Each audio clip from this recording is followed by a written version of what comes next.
man. Just be careful, goddamn it. It is Friday though. It's a good little day out here in Kansas City. I ain't gonna lie. Definitely. It's a good little day out in Kansas City. The weather is beautiful. Until we get snow again. Ain't that some shit? Look, we better not get no more motherfucking snow. That better be. I'll take some cold, bro. But the snow shit, I can't do that. Y'all probably didn't hear none of that. That intro probably was nasty, but it's okay. Because you know our shit is rough, rugged, and raw over here. We don't filter out nothing. You know, this is it over here at I-70. You know what I'm saying? We finna talk good shit. You know what I mean? Got another good black brother in the building, man. Just loving this trend I got going on. I'm getting back black brothers in here with good messages, good positive energy. You know what I'm saying? The street niggas, they be trying to get on the show, but I be like, look, listen, I don't want a young thug type situation, my brother. Like, because once we get past how I know you, we gonna have to lie about how I know you.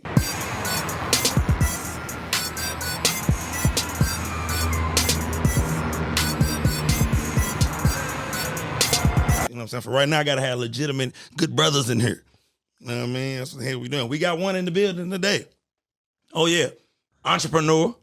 You understand what I'm saying? Clothing line CEO. You understand? Do motherfuckers prefer CEO or owner? Like, do it? You know what I mean? Is it? I'm fine with either, but CEO just gives it a little bit more. A little more corporate? A little corporate. Yeah, give it a little corporate. Give it a little corporate, but yeah, CEO. You understand? And look, with the shit he be posting on Instagram, I'm gonna call the nigga motivational speaker. I'm gonna just put that on the jacket too. Cause I mean, I'll be, you know, me and my dog start following each other. It ain't number positive shit. You see that nigga page and be like, damn, that nigga right. You know what I mean? Little shit like that, man. But look, without further ado, we got Malek Robinson in the building. What's going on, G? Had to get my dog up in here, man. You know what I'm saying? For the one time. Welcome back to the I-70 podcast. It's your boy, John Little, a.k.a. John, a.k.a. Daryl's son. My daddy, man. But listen, let me tell you something. Bro, you know how good it make me feel, bro, that my daddy could just sit at the crib, bro. My daddy called me after every episode. My nigga think I'm a star, bro. You know what I'm saying? But my daddy always been like that, bro. Like, my nigga had us in, like, little acting classes and shit when we was kids, bro. No cap, bro. Shout out my daddy, bro. Fuck with you, nigga. You know what I'm saying? Fuck with you. But listen, man, I want to thank everybody for the support. I want y'all to go like, subscribe, share. You know what I'm saying? Go watch the last episode. I had my nigga Fonz on the building. Me in the building too, but that nigga a ghost. You know what I'm saying? That nigga just, he over there. You know what I mean? Like, he ain't here, but he here. You know what I'm saying? I shouldn't have said that because motherfucker probably told somebody I was here and they gonna be like, I watched the episode and it. Yeah. But listen, man, look, we're gonna start the interview off this way. Man, I didn't say that wrong. Conversation. Because it's a conversation with John. No damn interview. You know what I'm saying? We're gonna go off track, on track. You know what I'm saying? It is what it is. We're going to bounce around, bro. We're going to have some fun. We're going to talk good shit. But first and foremost, I want to ask you is a mental check. How you doing, sir? Mental check wise, I would say I'm in a decent headspace. Okay. It's just like I'm got an anniversary coming around, so you know how it is. It's just like, so I celebrate my brother and stuff, but at the same time, it's just like it's always a hard day. Yeah. But I know how to get through the motions with it. I keep a good crowd around me, so that's the thing that keeps me uplifted. So that's where it really starts, making sure you got the right circle around you at all times. And I mean, to piggyback off that, man, having a good support group, is definitely, you know, it's good for my mental as well. You know what I mean? Because when you got good partners that hold you down, bro, and, you know what I'm saying, check on you and make sure you on track and not veering off doing dumb shit, bro, that shit is important to have. Yes, it is. You feel what I'm saying? But how are you, though? See, man, but see, that's what I be saying, man. When they throw the question right back, that's how you know it's good spirits going on. Listen, brother, I'm doing wonderful. Let it hear it. Yeah, man, like I can't complain, man. Like, you know, you go through tough times, bro, but then you get on the other side of it, bro, and it's just like, you know what I mean? Like, it was bad, but it wasn't that bad. You understand me? When you get through it, you know what I mean? It was bad, but it wasn't that bad. And you be happy you made it through.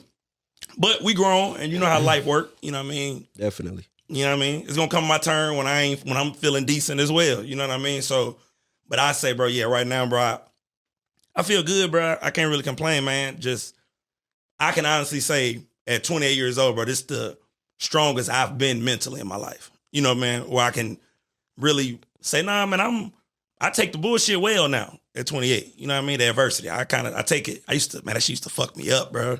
I'm 27, so it's just like now I started seeing it differently where it's just like I'm at peace. It's just like I said, everybody had their moments. It's just like a moment. But on the other side of things, I'm peaceful. I heard that. So talk to me about how important is mental health to you? It's really important. To be honest, I've really went through a lot of emotions with just not only my own experiences, but just the people that have been around me. Like everybody was able to feed off in certain manners to understand like we all got a trauma. Yeah. But I don't think it really sunk into play when I realized how quiet we as men, like as black men in our community, I can really sit there and say that, bro, and really say we are really quiet. And sure. When we shut down, we shut down. But when we in that enclosed wall, nobody understands what that war is in our head. Absolutely. And I just felt like over a course of time, I started realizing like as I got older, I know the traumas were going to keep happening, but I had to learn how to just really channel them in the more positive direction than the bad direction. 90% of us, we channel it with alcohol, marijuana, drugs, just drugs in general. Real shit. And then on top of that, sometimes we, not outside of just the substance abuse, it also leads to physical abuse too. Absolutely. And a lot of us just don't understand, like, it's a pattern, and it really does affect us on a day-to-day journey.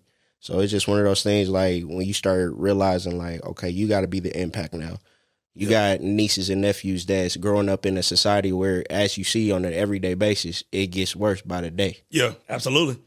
So you got to, like, if we don't start with them, then when are we ever going to start? Yeah.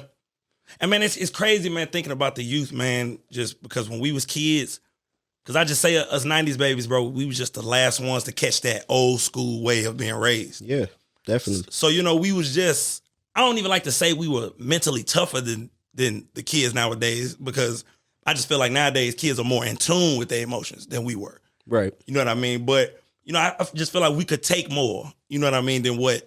But then again, I always say I feel for the youth is because of social media. Yeah. The way they get it on social media, it runs them. Man. It runs them it's driving them insane. Yeah.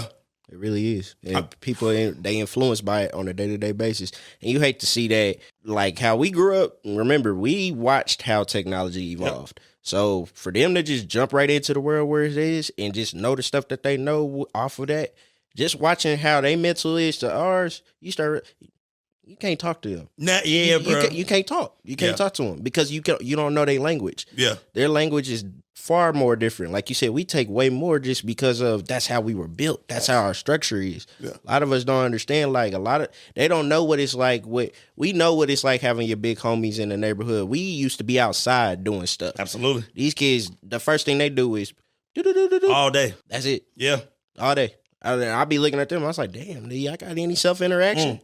Y'all don't know how to self-interact with kids? Y'all don't, like what? That's what I always say. It's the social skills that I fear with, with the youth, man. It's like they socially awkward. Like, you know what I mean? Like, should be able to be in public and not just, but I don't know. Like I said, they got a different plight, you know what I mean, than we did when we was coming up. You know what I mean? It's a different time, man, because their whole being is ruled by technology. And they're more of a threat to society now. Speak to that. I hate to say it, but it's just like the more and more I go out, the more and more I start realizing, like, in certain vicinity, Plaza District, don't get me wrong. Yeah. It's a great community, but you watched how the youth was literally, like, you see how they just drive them away from there. Yeah. They kept driving them away from there. And eventually it started getting out of control when the police started getting involved. Yes, we already know what the reputation behind that stuff is. Everybody know their history with it. But then at the same time, we also got to look at how our youth is influenced by, like we said, social media. Yeah. That influence is now taking on to a point where it's just like now, you go outside, it's just like you think you having a good day, but you walk into these people's stores, y'all automatically a threat because of what y'all already been portrayed to be on through media. Yeah. Platforms. So it's just kind of like now when you got to walk through an everyday basis, you just got to, like you said, their mindsets are just so different now because now they just confused. It's just like, they don't like me anyway, so fuck them. Like, yeah, man, it's I say the thing that pains me the most as far as speaking to the influential part, because kids have always been, we always gonna be sponges of our favorite celebrities, rappers. Mm-hmm. The message that me personally, that I hate the most is the new rapper slogan of "I ain't gonna fight you, I'm gonna just shoot you." Like as dope as the line may sound when rappers say it, but I hate that shit because I just feel like, and I don't blame the music, but that type of mentality, that's not how I grew up. I'm a 90s baby. We didn't grow up that way. You had to fight. You had to fight. And if you didn't fight, you was a pussy no matter what you did after that. You understand what I'm saying? And I call it the old law. As a 90s baby, I was born in 94. If you didn't fight, you was a pussy, like I say, no matter what you did after the encounter. If you ran and got a gun, yeah, it was unfortunate.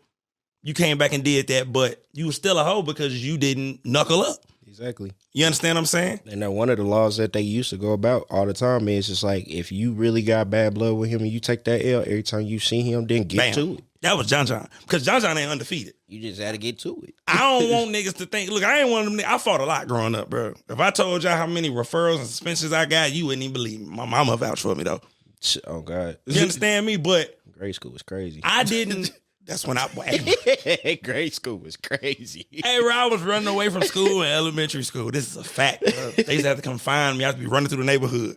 Fuck this school shit. Mama wasn't even at work 2 hours before she had to come get me. Like, it was bad. Pete, my mom and daddy got 5 kids. My daddy will tell you. It was a period of time, bro, when my daddy was at school every single day for one of his kids. That's a fact, bro. That's a fact. But you know what I mean?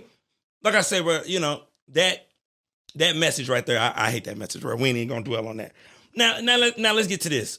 Casey Mo. Okay? Casey Mo. For a motherfucker, world champion, so I don't know how you ain't heard of Casey Mo. You understand what I'm saying? But for a motherfucker who don't know or not familiar with Casey Mo, explain Casey Mo to the world in a nutshell, from your point of view. Because that's all that matters. You want the positive or the negative? I want your answer. Listen, look, think slow. You understand what I'm saying? Take a second. Take a sip. Kansas City, Kansas City is a lovely place. It's full of culture. Yeah. Like, when it really boils down to it, our culture standpoint is very on point. Like, yeah, nobody is against each other, but when it comes to everybody's entertainment, like, everybody got a different entertainment. You go to the West Side, they got a different entertainment. Yeah. You go to Midtown, different entertainment. You go up north, different entertainment. Independence, all different entertainment. So it's one of those things, like, you got to look at all the different areas and realize, like, everybody's culture is all different, but they all are unified in some shape, way, and form. Mm-hmm. But when it comes to the sport level of things, that's where I felt like it's a little, it's up and down. Okay. I felt like there's no balance here.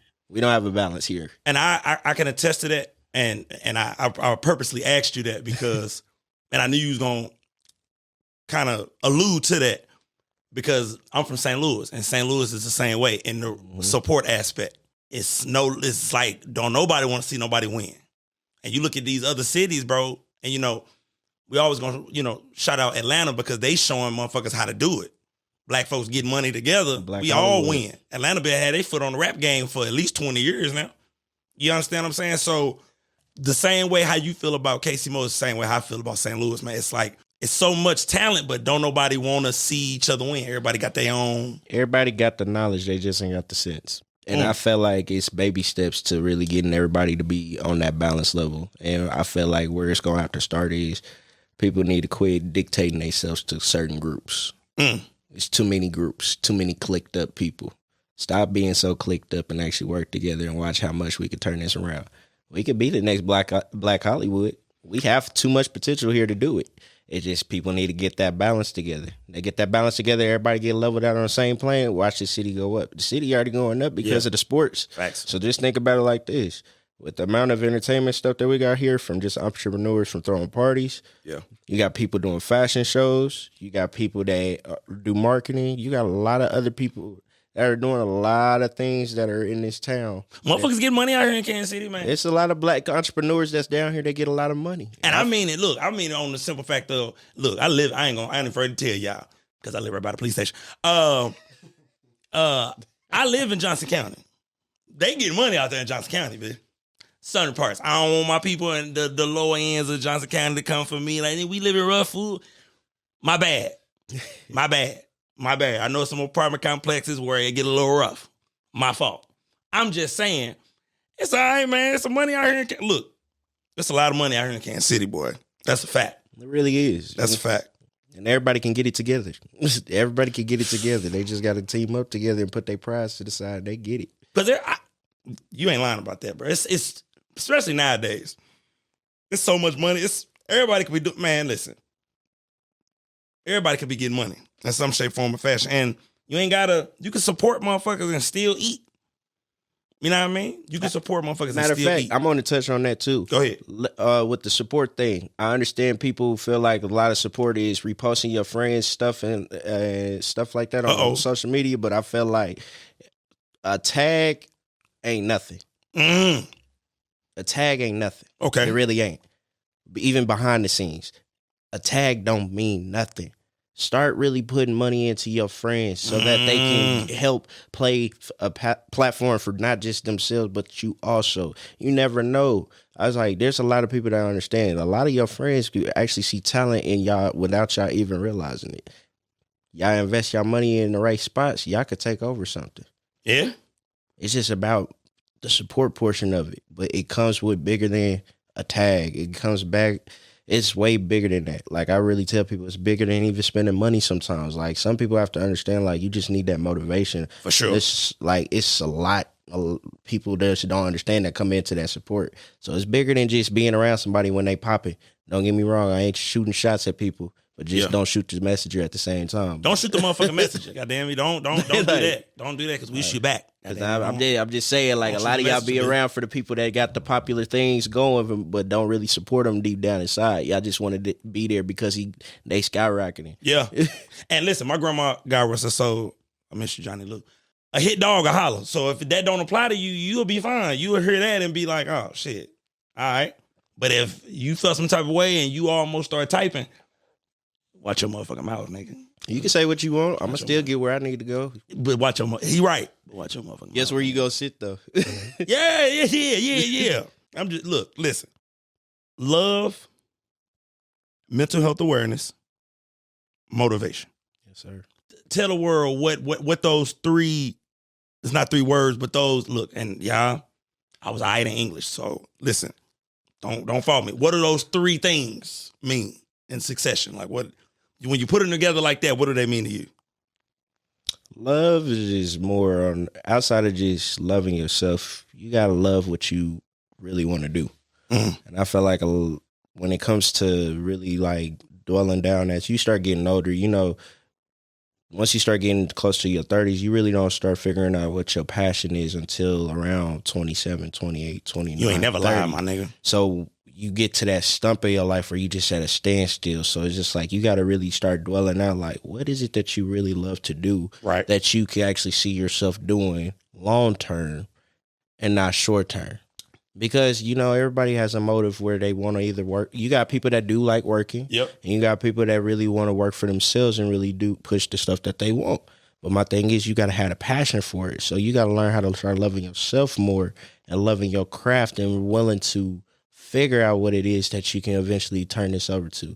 I didn't love fashion because of what I seen people putting on that Dior. I didn't love that because he had Louis V on. Mm-hmm. I just love the fact that if somebody can spend that much money making that, I know I can do the same thing. Yeah. But I can bring my own vision to life.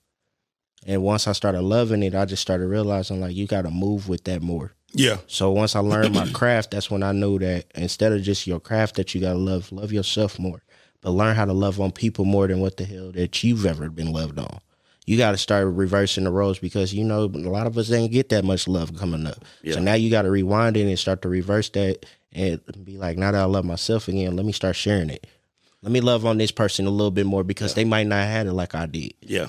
They might need the same love that I never got at a point. Yeah.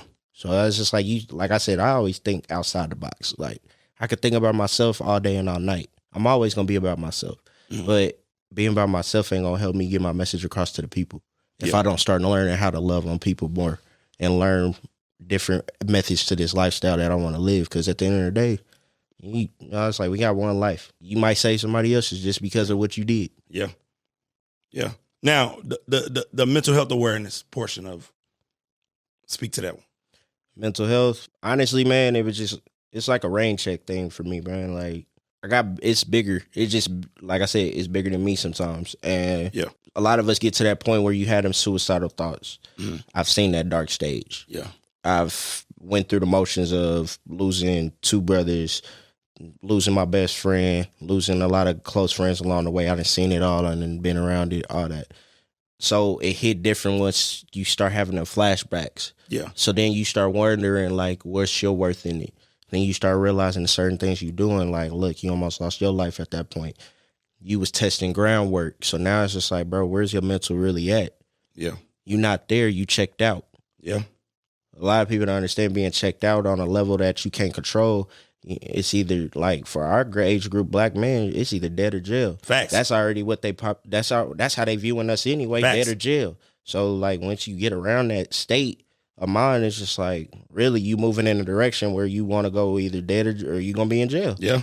I had to change it because I had to figure out that I was just like, it's bigger than me. Like, you got your moms, you got your granny, you got your brothers and sisters that you still got to look after. We already done lost 2 of them. Like, you gotta be there. You gotta be that strong one. You got nieces and nephews that you gotta look up. Like, you gotta bring them up with you. You gotta be there. Like, it's one of those things you gotta make everybody understand. Like, I understand we got our moments, but if we ain't working on these moments together, how are we growing? Yeah. We all deal with stuff on a day-to-day basis. Shit. I even deal with Fonzo. Like, yeah. That's my brother. As you should. Like, I tell people, like, it's bigger than the brand stuff. Like, he got his brand, I got my brand. But I don't have a friendship with him. I got a brotherhood with him. Absolutely. I got a brotherhood with him. When I have a mental check-in with him, like, we talk. Yeah. We get that out. Same thing, vice versa. Like, get you a partner, bro. Real life. Like, I tell people, get y'all a solid group of people that you can have these conversations with, because at the end of the day, like I said, when we by ourselves, that's our darkest moments. Yeah. You being selfish because you know you want to check out. Yeah. Not realizing that it's bigger than that. There's ways to get through it. You got to be the one that's willing to put up for it. You got to put it up. Yeah. Yeah. Now, motivation. Motivation come with your, like I said, surroundings. Absolutely. Your motivation come with your surroundings. So, wise message on that. Change your crowd up if you want to grow up. Yeah. Just be realistic. Like, I got a lot of good friends, lots of good friends, a lot of good friends on the way, not to death, but just in friendships in general. Mindsets just wasn't the same. I can't be sitting at levels like I used to because they weren't getting me nowhere. Absolutely. Once I changed my crowd up and started talking to different people and really just that were doing things that I was really passionate and adamant about, then they're giving me the gems. Yeah. Once them gems start coming into play, now you got to put the gems in the work. Put the gems in the work, but then I started realizing that what are ways that you can help others around you? Mm-hmm. I started realizing, like, my nephew, he gravitated to fashion. He said, I love fashion. I got mock-ups and stuff. Motivation now. That gave me inspiration, but that gave me motivation to look back at him and be like, my nephew want to do the same thing that I'm doing right now. And I know that make you feel good. And I was like, it makes me feel good. So now I got to be that mentor. Now I got to realize that my purpose is now bigger than just me. Absolutely. My purpose is for him as well. Shout out my nephew, bro. So I got to show him what he need to do. So whether it's today, tomorrow, 30 days from now, we gonna get it. Because at the end of the day, I see a vision for you that you don't see for yourself already. Yeah. Yeah. Now I got to be your motivation to get you started. Just like I would do that for my cousin, my friends, anybody. He got a business, but he's my motivation. Fonzo is my motivation as well. Your partner's got to be motivation. I was like, don't get me wrong. Fonzo, he's my motivation. Has to be. My mentor as well. Nico Fields, like, he's my motivation as well. Like, he's a mentor to me. Like, I tell people, I put myself around people that motivate me. If I didn't meet Fonzo probably like 2-3 years ago, I swear, like, I don't know where I would have been without his motivation. He gave me the motivation to get back in the game. Yeah. See? And that's what I'm saying. But one of my first clips that had any little succession was me saying that, bro, about, just supporting your friends and being there for your friends, because, bro, that shit is motivation, is what bro's speaking to. And, like, at this age, bro, I'm going to be honest with you. I come from a very volatile environment down there in St. Louis. And I got a lot of homeboys who, there's a lot of people who come from my type of community. If you come from a community like mine, me and you share the same situation. But there's a lot of homeboys I don't kick it with no more because they still on street shit. And I made the decision I ain't gonna say a long time ago, a minute ago, a few years ago, that wasn't gonna be me. You understand what I'm saying? And when you make that decision, bro, you must, I ain't gonna say separate because ain't nothing wrong with going around the way and still being in touch, but bro, you're not on what I'm on. Exactly. You know what I mean? I love you, but you're not on what I'm on. And I also want to shout out another person, Montre Strickland. He's also a part of that. I worked with him with his brand Love 365 Apparel. Yeah. And based out of Kansas City? Yes, sir. And literally. Get on the show, nigga. Fuck you, man. Get the page, bro. Hey, for real though. But like, run this shit up, nigga. This I-70, bro. Listen, I don't mean to cut your wisdom, bro. This motherfucker I-70 shit, bro. I got bro brand on right now. And we finna get into it. And this motherfucker fire. I got my motherfucking J's on that match to. Hey, bro, I'm feeling good. I told my dog I'm finna go to IKEA just cause. Gotta get it right. I got my cologne in the car. I'm finna just ta-ta and go right in motherfucking IKEA, bro. And just, I'm gonna go look at something expensive. That's how you do it, fellas.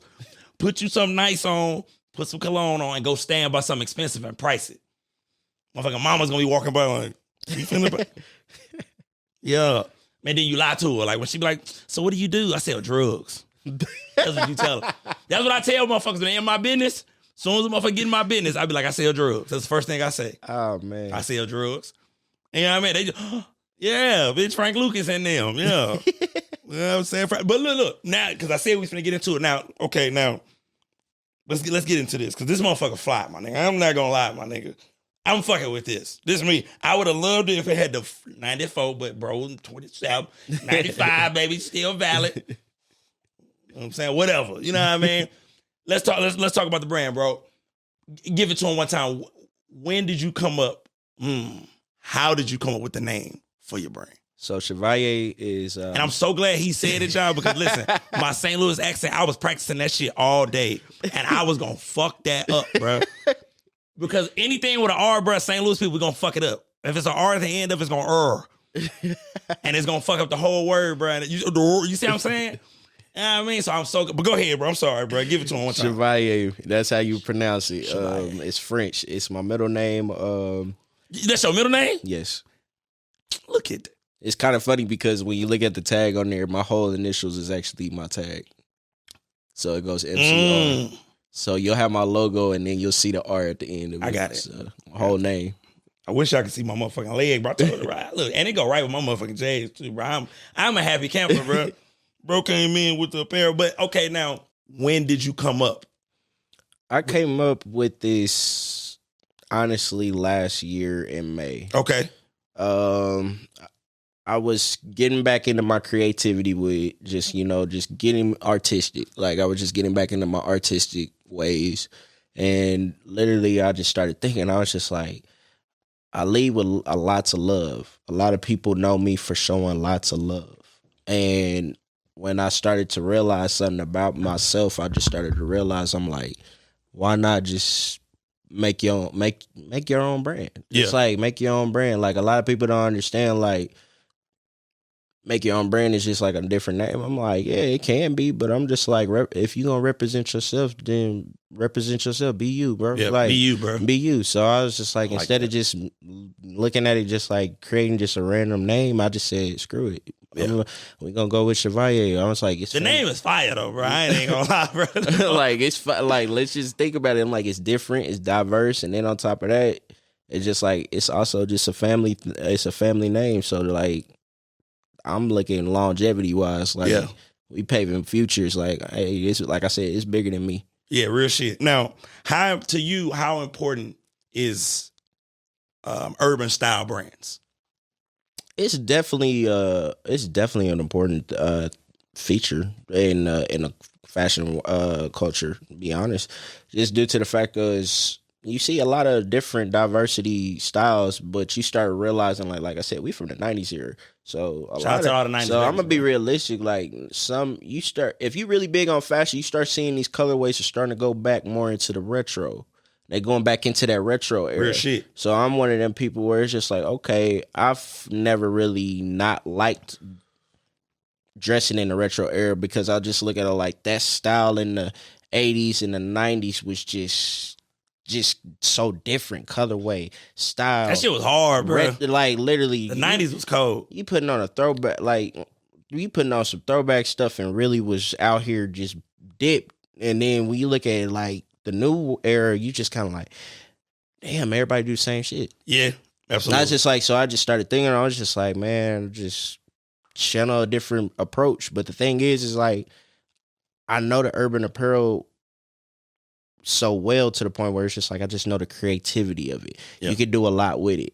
But where I come into play with fashion, I'm just like, there's another side of me nobody knows, the dress side. And now I'm just like, with that brand, I'm just like, I'm really about to just give people the best of both. So it's just like what y'all experiencing right now, you're experiencing just the urban wear. Yeah. But fall, winter, trust me, I'm flipping over into dress apparel. And literally, I feel like as a culture and in the fashion business, I'm like Fonzo said, stop labeling it more fashion, just more garments. Well, yeah. My nigga did say that on episode 9, goddamn, like, garments, nigga. And like garment. And we saying it again on episode 10, goddamn. Garments is where it's at. Garments is definitely where it's about to be at. And honestly, I want to be able to dress y'all with the right garment.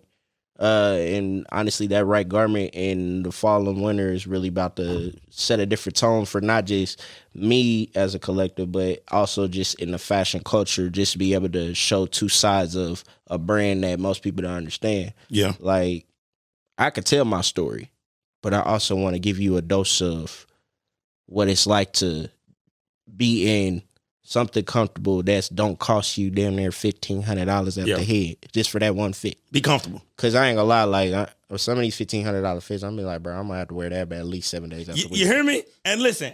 At least 7. I'm this type of nigga, bro. And he said be comfortable. I'm gonna be honest with, like, I buy, if I got your brand, I'm gonna wear it a lot, especially if it's comfortable. Like, I love, the reason why my 2 favorite times of the year is spring and fall. Mm-hmm. But I love, like, today outside in KC, bro, it's a beautiful day to have on a sweatsuit.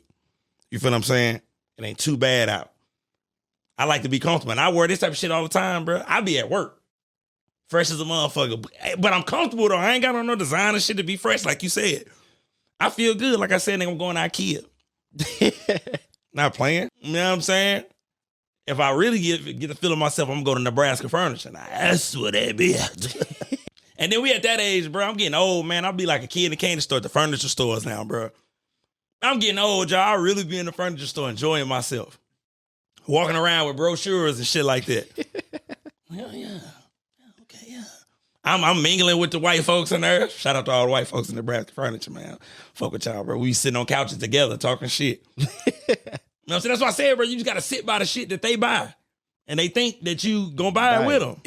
You know they gonna think you gonna buy that quick. Yeah, like, oh, you think about getting this one? Hell yeah, granddaddy. You know what I'm saying? You think about getting it? You know what I mean? He be shocked telling, Mary Ann, you gonna buy it too. That's when you hit him with the drug dealer line. You know what I'm saying? That's when you tell him, drug dealer. You know what I mean? Right when they walk away and she look back, drug dealer. You know what I'm saying? Or get her with the good old, hey. Yeah, bro. Look, bitch, I'm just talking shit because, look, you said something earlier that I want to get back to the topic of self-love. And I wanted to go back to that, bro, because I didn't want to speed past that because, man, that's something that I recently just discovered. You know what I mean? And that's why I thank God men as a whole, and more specifically black men, getting in touch with our mental health and loving on ourselves, bro, because I think everybody need that. Because, when you can look in the mirror, bro, I look at it this way. This is how I feel about self-love. Bro, when I look in the mirror in the morning, I see the person that I want to look like. You know what I mean? And this is what I mean. Not currently, but I look in the mirror and I envision, okay, I'm going to look like this. I want to look like this. Or this is the type of life I want to live. And I'm going to make sure I get that. You know what I mean? And be striving towards that, man. So that's why I say, man, that self-love shit, man, I ain't never been, I'm a nigga that's in touch with my insides of how I'm feeling and this, that, and the third. But man, loving on yourself, because you'll spend your whole life, bro, loving on everybody else. I was an individual where I wanted to show my friends, my loved ones, somebody I was with, how much I loved them. Like I was that friend, still that friend. But anybody who been around me know I was always that friend. I agree. I die for you. I do this for you. I want you to know that no matter what, you know what I mean. And I wouldn't even giving that to myself. Right. Like, I'm the same identical way. And that's when I after a while, I had to just kind of just dial it back and really realize like, bro, you missing something. Yeah. Like, absolutely. I really was realizing it. Like, I'm missing a lot. That's the reason why I said, like, there's a side of me where it's just like, I'm at peace, where it's just like, but what came with that peace was loving myself better than what I used to. Yeah. Learning that you can do anything your mind is capable of doing.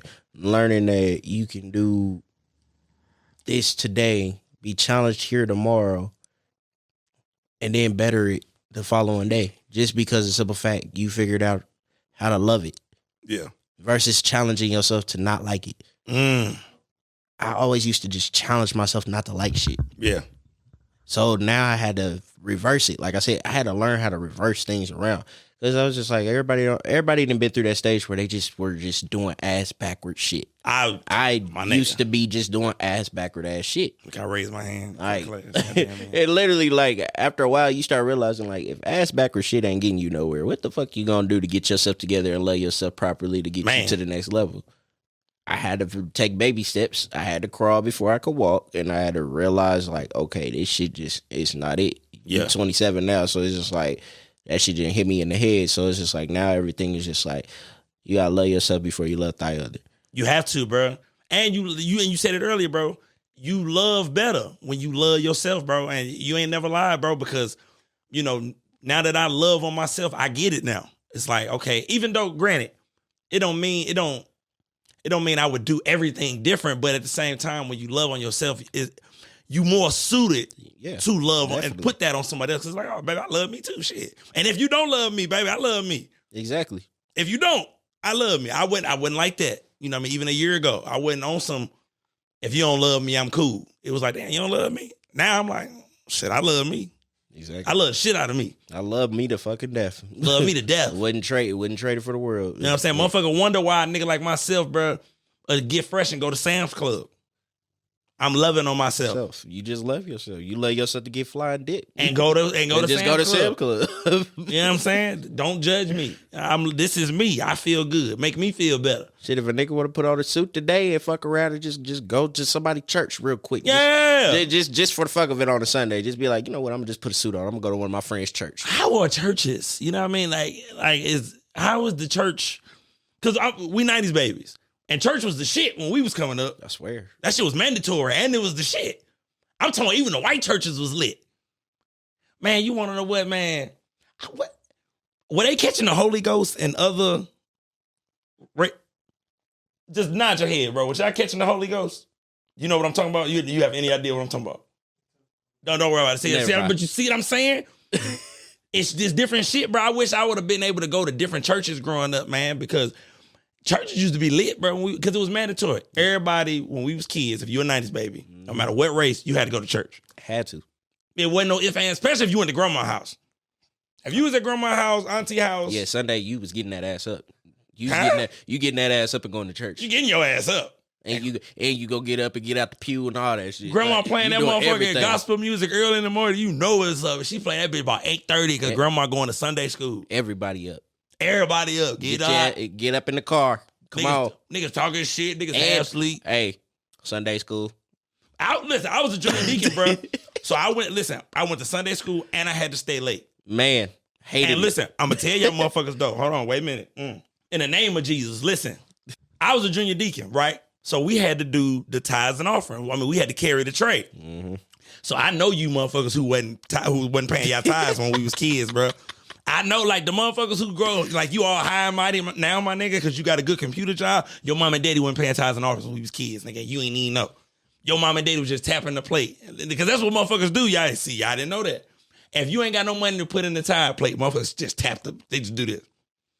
And I used to, as a kid, bro, at 8 years, I used to be like, what's this? The fuck? You ain't gonna. And got the nerve to be saying all the shit in the church. Like, girl, you did not pay your tithes last. But I was a junior deacon, bro, so I had inside scoop on this shit, bro. This is real shit. I'm sorry I got off topic, y'all, but A lot of memories. the church used to be the shit, bro. Church was fun. And for whatever reason, good or for bad, because getting older, man, I ain't gonna lie, I started to feel a way about the church. I'm going through that stage now. I started getting more. I'm starting to get more close to God personally. There you go. If I can't step my foot, I haven't stepped my foot in the church yet, but I'm working more towards it now because I'm starting to realize, like, without God, I can't be who I am. Without God, I can't have this vision. Without Him, I'm nothing. I'm straight with the big guy.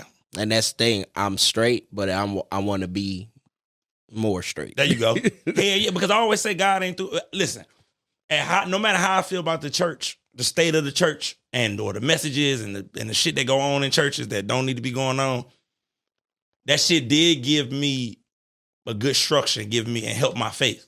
Mm-hmm. I'm very in tune with the Most High, and I always felt like I ain't got to go in no church to talk to the Lord, bro. He heard me. You understand what I'm saying? The key word you said is structure. Yeah. Even I understand. Yeah. Structure. Yeah, it gave me that structure for sure.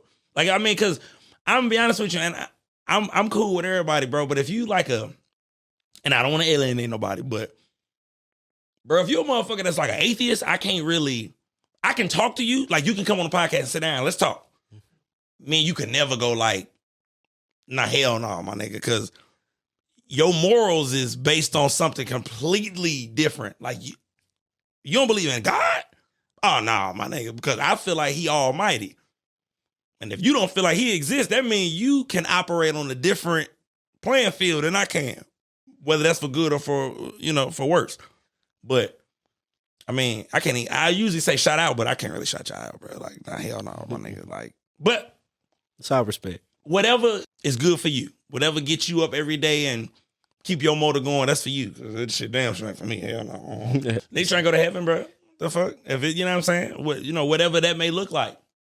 Because who knows, bro? It may not be Pac and Biggie having a toast at the bar. You know, everybody be like, I was up there, Marvin Gaye was singing. I hope it's like that, though. I hope.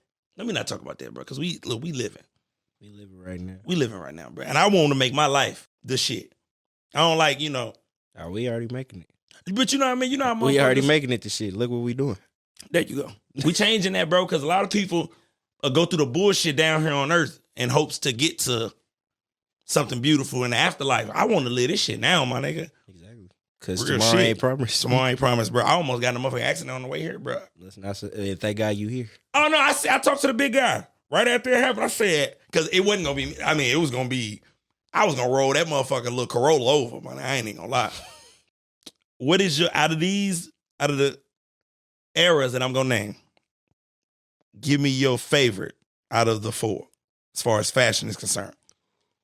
90s, 2000s, 2010s. That may not even be the correct way to do that, but y'all know what the fuck I'm talking about. 2010, 2020, y'all know what the fuck I'm talking about. That. Or current. It's so hard because them eras were tough. Like, I'm going to always rock with my 90s, but I'm definitely going second runner up with 2010 era.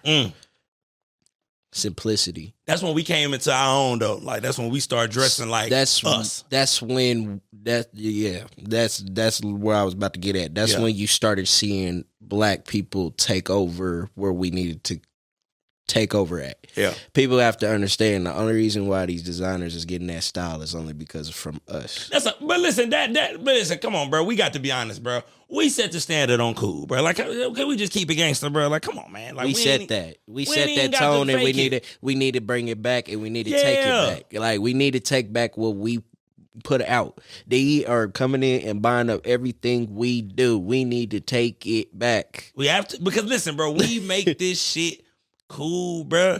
So much so, Kanye went through all that shit, bro. I heard Adidas trying to get him back. Like, hold on, they did get him back. See what I'm saying? They like, look, hold on, bro. We got a little stock. We try to get off. He proved the point, but my thing is, it's just like, what point are you proving when you know you are bigger and better than them? Right, my nigga. But you want to know what, man? I say this, man. It's tricky, bro. Now, we'll be much better off if we handled ourselves, how other communities handle themselves as far as we could be just like any other culture. I was like, sure. I was like, you notice how they all stick together. I was like, you look at Mexico, they got their own country, they got everything that they got underneath they one system of their people. Yeah. You go to them other countries over there, Russia, Australia, Paris, all them, they all their own people, but they all under one thing. You look at us as a culture. We lost out here. I was like, we got Africa, but Africa don't even mess with us. They don't even mess with us over here in America. I know y'all don't, bro, because when I was in high school, bro, my partner Pie, that was his name. My dog Pie. Shout out to you, Pie, bro. I may not, you know what? You told me the story, bro. So I'm like, but they some good. And they some good people. They are great people. He kept it gangster, he did, but like you have a conversation with them, they are literally gonna tell us exactly the reason why. For sure that. But I have to respect them because of the cultural standpoint. I'd be appalled. But then when I am appalled. I'd be appalled. I do be appalled, but the thing is, it's just like, what can we control? No, that's real. But I'd be appalled, my nigga. I'm like, damn, nigga. Like, we supposed to be 1-1, but we can't. Like, what the? You in mad? they eyes, we can't. Listen, you mad at me, bro? Because my great granddaddy, goddamn me, got pulled off the beach and dragged into some bullshit. You mad at me? I ain't goddamn me. But for real though, on that note though, I really be wanting us to just really be able to just take back what's ours though. That's like, real. And I feel like that 2010 era, bro, like it was just so simplicity, but that's when we really got our start to really knowing what our culture is and what we stand on as far as fashion. Yeah. And then when you started watching the years go by, you started to see where they started copying and they started buying us out, and then they started taking our stuff that we created. Yeah. And now I look at it, and I'm like, now this new millennial, I was like, this is the era where all these fashion designers should be able to take over and take back what's ours. Because we are I was like, we are some unstoppable people when we all work as a unit. You work as a unit. Without a doubt. I think in our culture last year, we made the most money.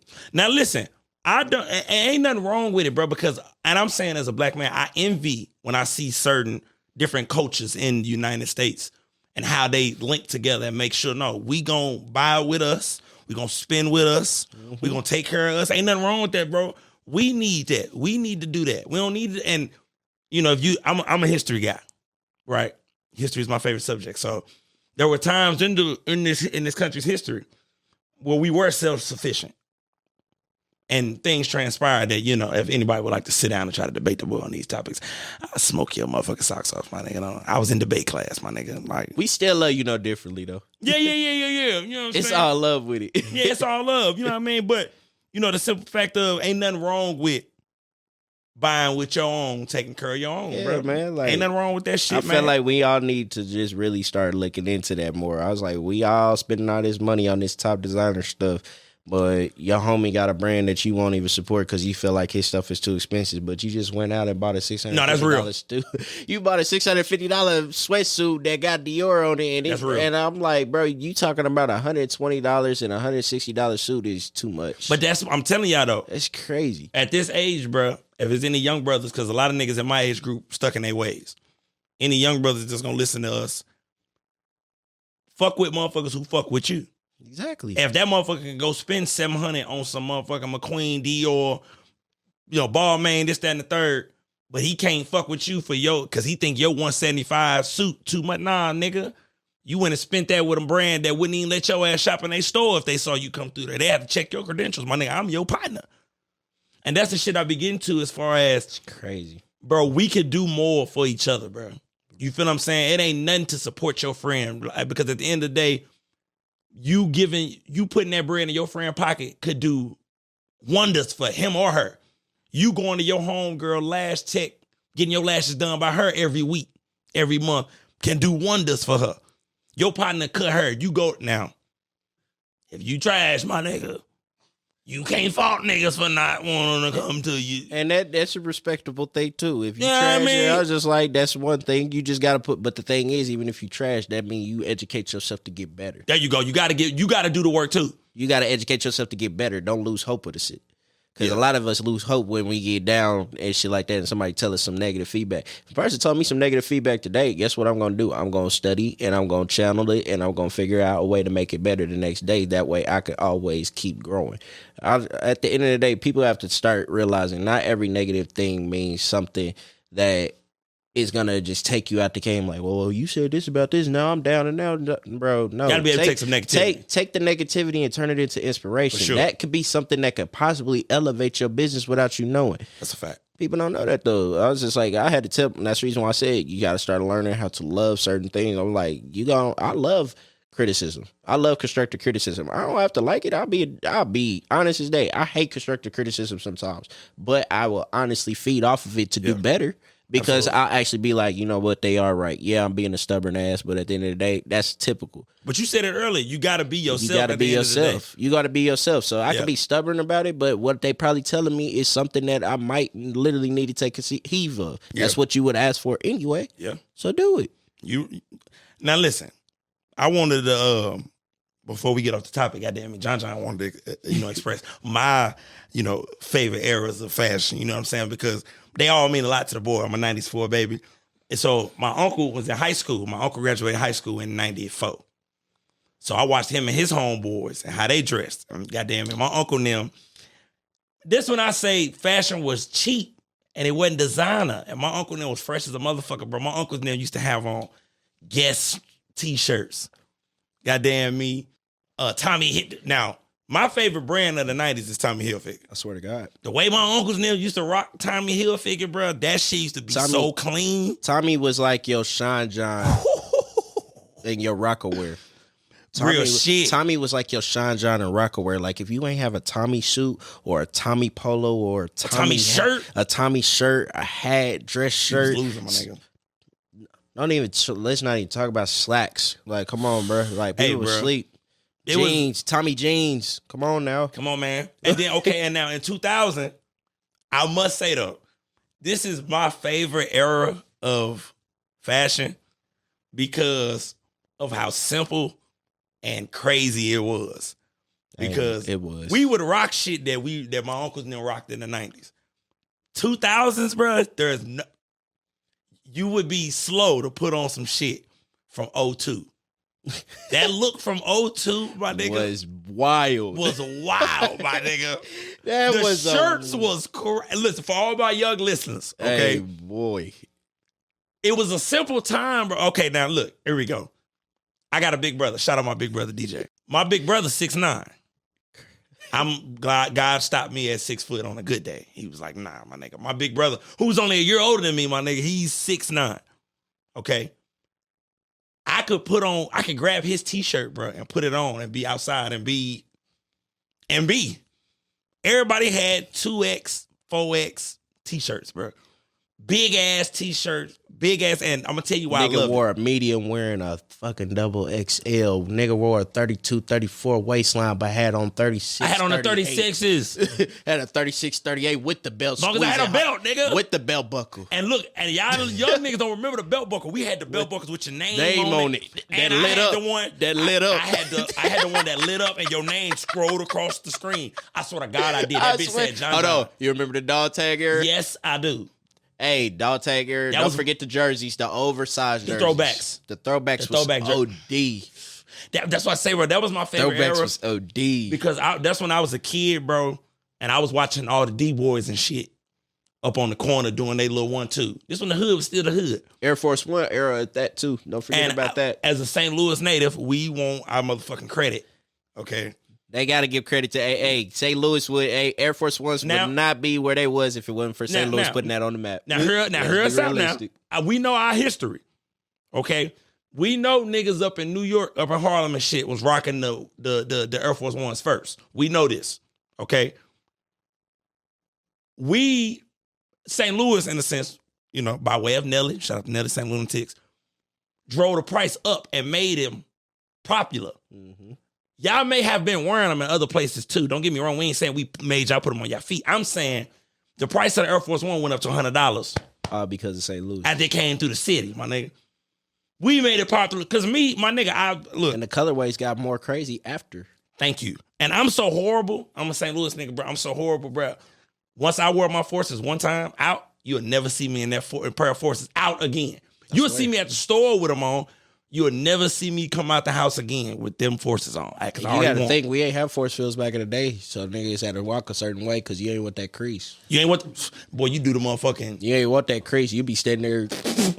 You be looking like you from Cali, just trying to stay in there just so you didn't just so you couldn't crease them. Hey, bro, that because once they was creased, they was done. It was done. Once scratch was done, like I was like, nope, gotta get. And then 2010s, and I'm gonna even lump in 09, 08 because that's when we was in middle school. I'm gonna lump that into the 10s because we saw the wave of Ed Hardy, True Religion. We saw the skinny jean era. The skinny jean era was crazy, my nigga. That's when people got more into wearing fitted clothes. There you go. Even though they went OD a little bit with them because they did. Y'all went OD. I never owned a pair of skinny jeans. They started looking like leggings after a while. So yeah, I did go OD with them. But that was a skater dude era though. Yeah, slept on era. Slept on era, my nigga. Real street niggas was skateboarding at this time, bro. Like DGK. Listen, bro. That's why I miss Supreme. I miss being young. Original bruh. Supreme. We liked skateboarding when we was kids. We liked white shit, bro. We was in the hood loving white shit. Niggas like preppy shit. We loved that shit, bro. I had the skate video game. I watched Bam Margera, my nigga. You had Tony Hawk. I had that Tony Hawk game. I had the Tony Hawk game. Skate like crazy. Come on, bro. Boy, when Lupe dropped kick push, nigga, that was the first time I got on the skateboard. I ain't gonna cap. That's a high key. When Lupe said kick push, I was really out there like, oh coast. Shit, I know how to do it. And the way we go, just the rebel. You know, that's when all us was in our feelings, my nigga. Hey, skateboarding still lit to this day. I still could jump on a skateboard. I wish kids still skateboarded, bro, because, bro, that was a good time, bro. Like I said, bro. We used to do things. We really used to be outside. Like, we had the club and scenes and stuff like that, but it wasn't like this, like it is now. Nah, like, bro. Like back then, we really used to do things outside. Like we used to actually have activities. That's when you had cookouts. That's when we used to have block parties. That's when the kids from the neighborhood used to get up, and that's when you had your little clique in the hood. And that was the good days in the hood. The bro. good days. It was the good days in the hood. Like, but still, it's just like it was the good days. We had an era of that era alone was just where we used to actually be able to go outside and figure out stuff to do actually that involves social interaction. Yeah. Now social interaction is literally through phones. Like we had to adjust. Like we literally had no choice but to adjust. Some of us still got that old bone in us where they be like, man, Sunday, I ain't going out, bro. Hey, y'all ain't doing nothing. Come to the crib. We do a cookout. Boom, boom, boom. You got some people that still live by that now. Yeah. But a lot of these kids nowadays, they don't know that. They just know these clubs. They know the day parties, the brunch spots. We the type of people now, like don't get me wrong, I still go out every now and then, but that's just because of promotion. I gotta promote. I got a brand to promote. But let's be realistic though. I'm one of them people like, let's get a cookout going. Like, let's get the game together. Let's get dressed up. I ain't playing no spades in a minute, cuz. Hey, spade night. Kickback nights, man. Pool nights, bowling nights. Like, let's do things like that. I want to get let's get back to that stuff. Like, let's get back to the stuff that is socially interactive with people. Less of that. We can smoke and drink and do all that shit in the crib. It costs $40 to $60 for a pint to a fifth. And you can have you a good night with you and have a great night. Cause I'm gonna be drinking Hennessy on Saturday. I'm staying in the house. I ain't gonna go out Saturday. And I'm gonna watch John Jones, in this heavyweight bout for the heavyweight championship, bro. I'm gonna watch John Jones. That fight about to be crazy. I can't wait. My fire stick jailbroke, so we watch we watch everything we want up in my shit. You know what I mean? That don't mean y'all coming over or nothing like that, bro. Because I'm weird. I like to be by myself. You know what I mean? You know what I mean? I'm that guy. You know what I mean? I have a robe, y'all. Any nigga with a robe, he's not to be trusted. You know what I mean? Nah, if you got a robe in your crib, can't nobody come over there. Can't nobody come over because I be in my robe, my nigga. I get out the shower, I dry off, I get in my robe, my nigga. And I be chilling, bro. You know what I'm saying, bro? This is just real shit. I'm that age now. Yeah, I see my conversation is different.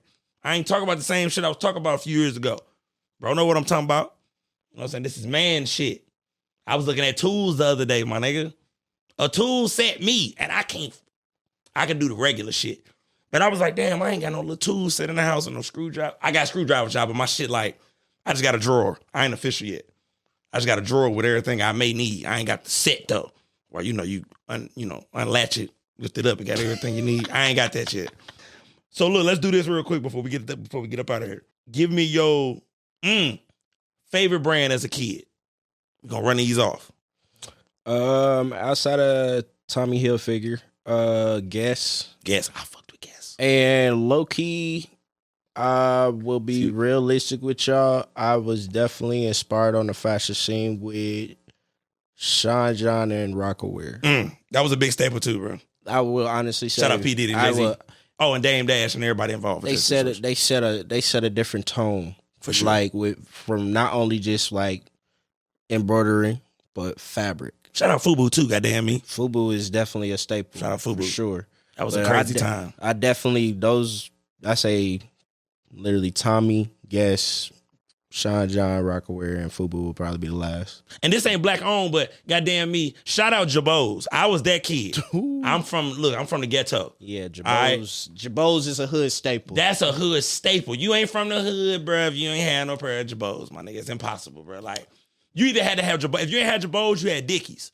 Boy, you either had Jabos or Dickies. Dickies fit, you can't go wrong with. You can't. Even to this day, I love seeing my motherfucking dogs, bro. When y'all put that khaki motherfucking that khaki with that fat ass crease in it, nigga. What I still be like, go ahead, nigga, do your motherfucking thing. That shit still look good. Make sure you wear a white shirt under your khaki though, and it gotta be clean. You gotta be a clean one. Can't be it can't be dingy. It gotta be dingy. It gotta be freshly creased and all. Go get you a fresh white shirt and put it on your khaki Dickies, my nigga. That shit's still valid, my nigga. I don't give a fuck what they say. Okay, hold on. Top 3. We gonna do how my nigga Fonzo did it last week, nigga. Shout out my motherfucking dog, nigga. Like I said, he here, but he ain't here. You know what I mean? He's a ghost. I'm weak. Goddamn me. Give me your top KC brands. Outside of you stop when you want to. Outside of myself, of course. Number 1, bam. Of course, Visuals by Fonz. I always gotta support my brother. Let's see, One Legacy Movement, J2, shout out to them over there with the One Legacy Movement. Also, another brand, Love 365 Apparel, my brother Montre. That's shout out to you, boy. And remember, stop when another you need one. Definitely from the bottom, Waddy. Shout out to my brother Waddy out there. It's called From the Bottom. From the bottom. I like the way that sound, my nigga. I definitely love his I'm from the project, so I like the way that sound. And last but not least, Lil Total VVS Star. Hey, all Kansas City based, correct? Yes. See what I'm saying, man? That's what we do, man. Look, y'all niggas come fuck with me, man. Come get on the motherfucking show, man. Holla at me. You know what I'm saying? We trying to get this shit moving and motherfucking grooving, y'all. You know what I'm saying? Hold on, look, we still got time. Listen, this is one thing I want to speak on, okay? Because I feel like the City Boys, we up 1,000. 2 situations that I want to speak on before we get up out of here. Bear with me, goddammit. Don't cut my wisdom. Hold on. It's 2 situations we're going to briefly speak on, okay? Did you see how the King, because I'm going to see your movie this weekend, Pimpin'. Do you approve how Michael B. Jordan handled the situation with Lil Baby? Are you familiar with what transpired? Honestly, I don't really feed into that, but okay. I will say go watch that movie because as a black man in society, I feel like we all relate to it in a lot of ways, and I really feel like it'll definitely hit home for a lot of us. So definitely go check out that movie though. I feel like, goddamn me, if you was listen, this is how I feel. I was that kid. Okay, I'm the baby of the family. You fuck with Jonathan, don't be mad how I respond. Because you should have left me alone because I don't bother nobody. That's how I feel. Okay?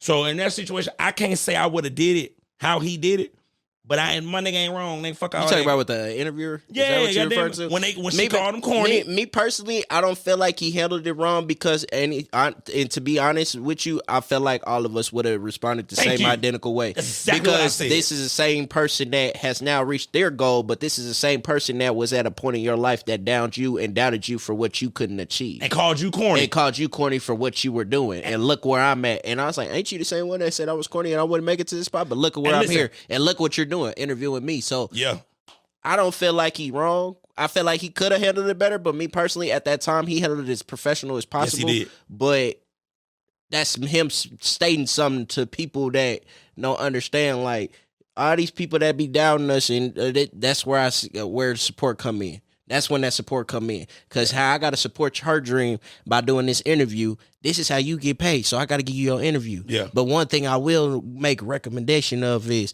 never count somebody out to get to their dream and their next level, and they standing in front of you, and you got to do this to get paid. See now, and that's why it's getting older, man. So you always gotta be nice to everybody, bro. You don't never know where somebody gonna be, man. He could have helped you out along the way because you chose to neglect him. You chose to not have faith in his future. But guess what? He still got to where he goes. But he can look at you and guess what? Look, he can look at you and be like, I ain't even mad at you. I Yeah. congratulate you for getting to this spot. Yeah. But at the same time, I haven't forgot what you said. And look where I'm at. That's the point he's making. Look where I'm at. You doubted me and look where I'm at. And look what you're doing to interview me.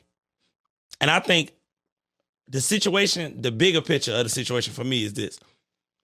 And our community and the communities that, that we, was alluding to throughout the interview, we call anything that's not street corny. Mm-hmm. We got that bad. You understand what I'm saying? It's terrible. And this for us. I'm speaking, because the show, we about to wrap up the show and I wanted to leave. I didn't even think I was going to leave. This ain't in my notes, but I'm an improv king.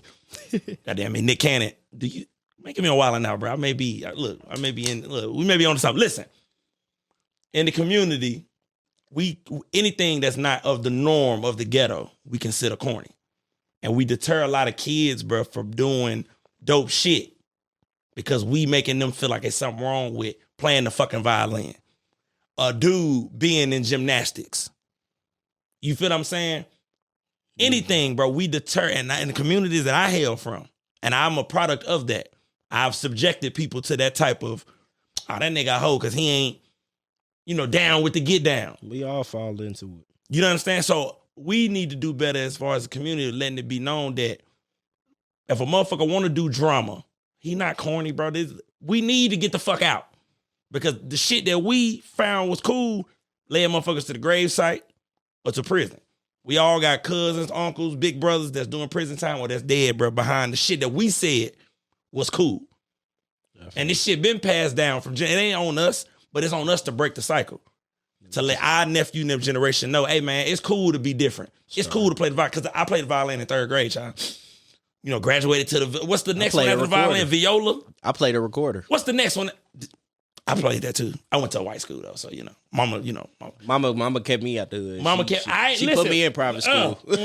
She put me in private school. She wasn't going. Shout out to our mamas, bro. Shout out, mom. Because listen, now it was rough coming off the bus after school though. Because, you go from some pretty shit in the suburbs and now I'm back to the gutter like, God damn, bro. We gotta come be back like, to this bro, where shit. you been at all day? School. And they getting on you. You new white kids, bro. But nigga, I think got a uniform. We wore uniforms. Now, see, I thank God I wouldn't. I wish we did, bro, because I was poor, uniforms. bro. That would have saved me, bro, if my school would have, because I had to mix and match, my nigga. It was times where, you know what I'm saying, mama and daddy ain't gonna put your business out there, but listen, y'all, it was humble for us. You know what I mean? We had humble times, man.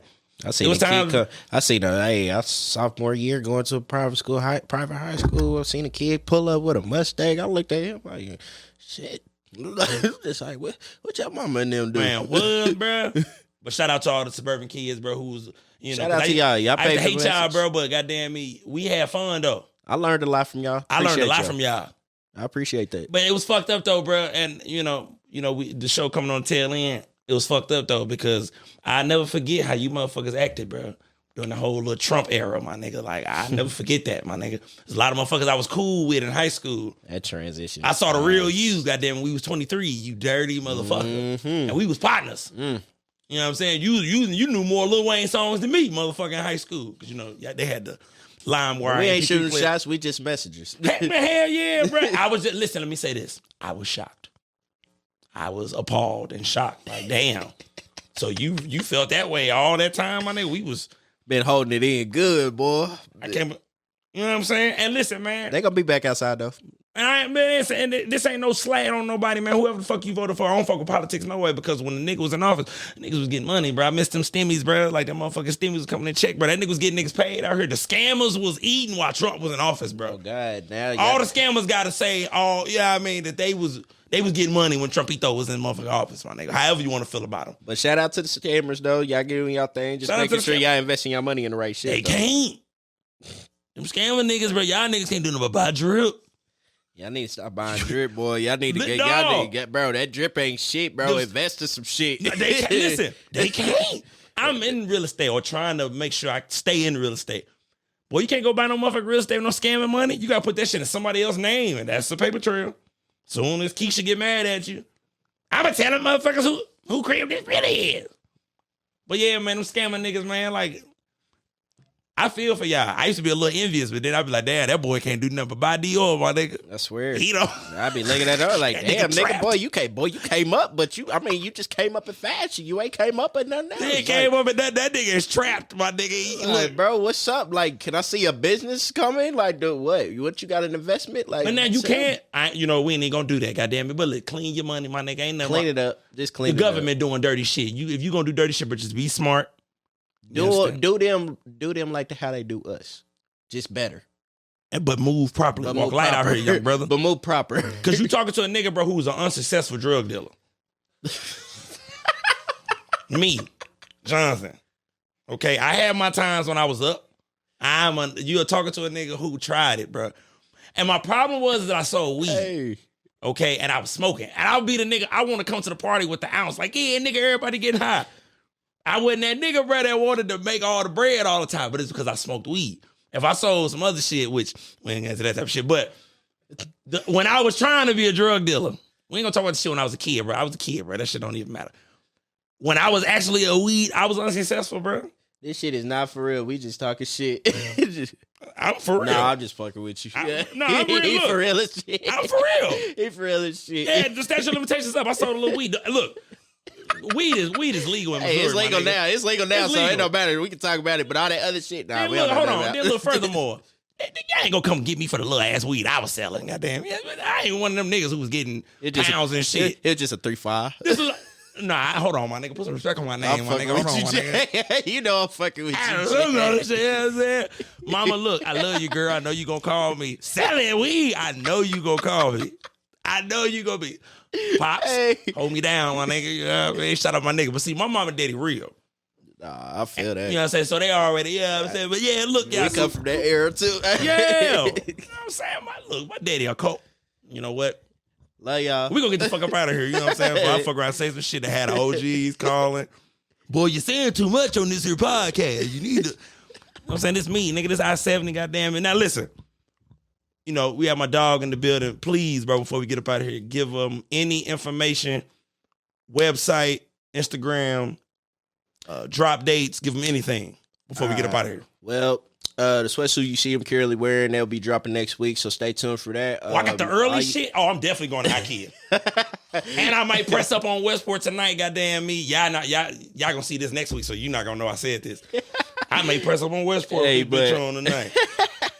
Hey, but follow my Instagram page, Chevalier.by MR_. It's definitely all on there, link in bio and everything. My personal page, C13 Malik, and also Facebook page is Chevalier by MR_. So just tune in though. Like everything is basically gonna be on there. But mainly if you want to get in contact with me, just reach out through C13 Malik on Instagram, and I'm definitely gonna be able to spread the knowledge. Website is www.cbymr.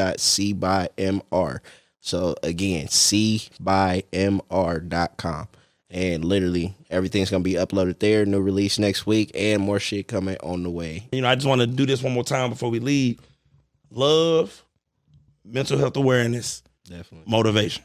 You know what I mean? I wanted to say that one more time before we got up here, man. I want to thank all the listeners, all the newbies. If this your first time, don't be no motherfucking hater, bro. You feel what I'm saying?